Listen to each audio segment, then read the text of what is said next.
యేసుక్రీస్తు నామంలో బెతస్తా విడుదల పరిచర్య తరపున మీకు ప్రేమపూర్వకమైన వందనాలు. ఇది వాక్య ధ్యానము. ఎంతవరకు నా మనస్సులో నేను చింతపడుదును, ఎంతవరకు నా హృదయంలో పగలంతయు దుఃఖాక్రాంతుడనై ఉందును. కీర్తన గ్రంథం 13వ అధ్యాయం 2వ వచనం. పరిశుద్ధంగా జీవించడానికి అప్పుడప్పుడు అంతరంగంలో తీవ్రమైన సంఘర్షణలు చెలరేగుతూ ఉంటాయి. వారి తలంపులే వారికి బాధ, దుఃఖం కలుగజేస్తాయి.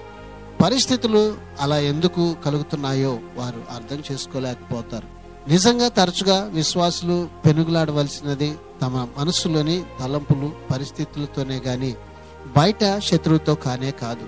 తమ అంతరంగంలోని పోరాటంలో వారు గెలిచి నమ్మకంతో దేవునిపై ఆధారపడితే అన్ని విషయాల్లోనూ గెలుపు వారిదే. ప్రార్థన.